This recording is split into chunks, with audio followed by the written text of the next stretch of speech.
दोस्तों, चुनाव आयोग की निष्क्रियता और निकम्मापन देखकर लगता है कि अगर देश की लोकतंत्र को सबसे ज्यादा कोई तार कर रहा है वो कोई और नहीं बल्कि चुनाव आयोग है। क्योंकि चुनाव आयोग के सामने दिल्ली में खुलेआम चुनावी वोट खरीदे जा रहे हैं। हजार रुपए में आम पब्लिक से वोट खरीद रही है बीजेपी और राजीव कुमार और बाकी जो दो मुख्य चुनाव आयुक्त थे वो आंखें बंद कर बैठे हुए हैं। और ये किसका घर है ये मैं आपको बता दूं। यहाँ पर देखिए आप, मनजिंदर सिंह सिरसा जो कि राजौरी गार्डन विधानसभा से पूर्व विधायक रह चुके हैं, इस बार फिर से जो है चुनाव लड़ने की तैयारी में ये इनका आवास है जहाँ पर ये भीड़ आपको दिख रही है। सुबह 9 बजे से लेकर ये महिलाएं लाइन में लगी है। यहाँ पर इन्हें हजार रुपए बांटे जा रहे हैं। ये 1000 रुपए यहाँ पर मैं आपको दिखाना चाहूंगी, 1000 रुपए यहाँ पर जो है महिलाओं को दिए जा रहे हैं। दोस्तों, अब तक ये होता था कि सामने चुनाव है, इसलिए अलग अलग योजनाओं के जरिए वोटर्स के खाते में सीधा पैसा डालने की बात पॉलिटिकल पार्टीज करती हैं। हमारी सरकार बनेगी तो महिलाओं के खाते में हम 1500 रुपए देंगे, किसानों के खाते में 2000 देंगे, हम देंगे, लेकिन पहले सरकार बन जाए फिर।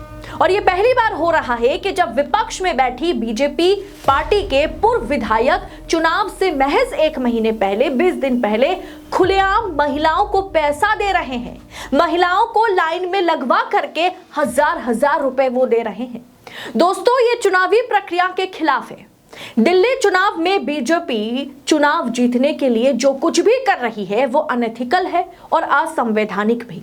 पंजाबी बाग से बीजेपी के पूर्व विधायक मनजिंदर सिंह सिरसा खुलेआम महिलाओं को पैसा बांट रहे हैं और ये सब कुछ चुनाव आयोग के नाक के नीचे से हो रहा है।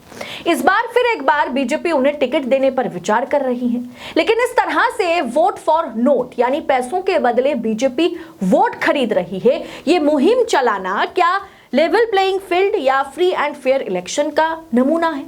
और बीजेपी तो पार्टी ही ऐसी है, खुलेआम ये काम बीजेपी कर सकती है, करती है, लेकिन मुख्य चुनाव आयुक्तों का इस तरह से खामोश रहना ये साबित करता है कि चुनाव आयोग पर जो आरोप लगता है कि चुनाव आयोग बिक गया है वो सही है। वोटर लिस्ट से वोटर्स के नाम हटवाए जा रहे हैं, लाखों वोटर्स के नाम हटाए जा रहे हैं जो चुनाव में पक्ष को नहीं शायद विपक्ष को, यानी आमतौर पर बीजेपी को नहीं शायद आम आदमी पार्टी को या कांग्रेस को चुन सकती है। ऐसे वोटर्स के नाम जो है लिस्ट से गायब किए जा रहे हैं। दोस्तों, दिल्ली के पूर्व मुख्यमंत्री और आम आदमी पार्टी के राष्ट्रीय संयोजक यानी कि अरविंद केजरीवाल ने आरएसएस प्रमुख मोहन भागवत को एक लेटर लिखा। उन्होंने भागवत से 4 महत्वपूर्ण सवाल पूछ लिए। दरअसल हाल ही में हमने देखा कि मोहन भागवत मोदी पर लगातार या मोदी सरकार पर, बीजेपी पर लगातार कटाक्ष करते हुए नजर आ रहे हैं।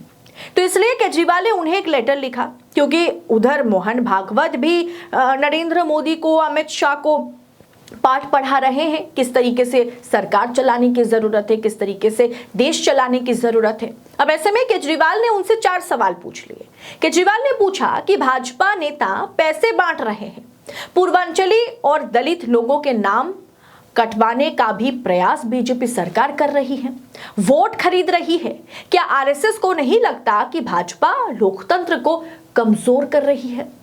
अब दोस्तों, ये सवाल तो उठेगा ही ना, लेकिन ये सवाल बीजेपी से ज्यादा, क्योंकि बीजेपी जैसी पार्टी है, इस तरह की काम बीजेपी करती है। हमने पिछले दिल्ली चुनाव में देखा था कि किस तरीके से हिंदू मुसलमान किया गया था, किस तरीके से पूरे दिल्ली को दंगे में झोंक दिया गया था। अब ऐसे में इस बार खुलेआम पैसा देकर के वोट खरीद रही है बीजेपी, वोट खरीद रहे हैं बीजेपी के विधायक। आखिर इतना पैसा उनके पास आ कहां से रहा है और इतने पैसे वो खुलेआम बांट रहे हैं? जिस तरह की तादाद में भीड़ इकट्ठी हुई है, जिस तरह से महिलाएं वहां पर मौजूद हुई हैं, देखकर लगता है कि हर दिन वो 10-12 लाख जो है महिलाओं के पीछे खर्चा करने वाले हैं, उससे भी ज्यादा तो कम नहीं। अब ऐसे में कहां है ईडी, कहां है सीबीआई, कहां है इनकम टैक्स? पूर्व विधायक के पास इतने पैसे आखिर आया कहां से हैं कि वो इस तरह से लुटा सकते हैं? क्या अब ईडी जो है वो अंधी हो गई है? क्या अब सीबीआई, इनकम टैक्स के ऑफिसर्स जो है इस पर कार्रवाई करने से क्यों पीछे हट रहे हैं? अब दोस्तों, जब आरएसएस प्रमुख से अरविंद केजरीवाल ने ये सवाल पूछा तो दिल्ली के जो भाजपा अध्यक्ष है ना वीरेंद्र कुमार सचदेवा, उन्होंने क्या कहा? कुमार सचदेवा ने कहा कि आपकी औकात नहीं है कि आप आरएसएस या संघ चालक से बात भी कर सके। जब आप कनाडा में आतंकवादियों से पैसा लेते हैं तो क्या आरएसएस प्रमुख से पूछते हैं?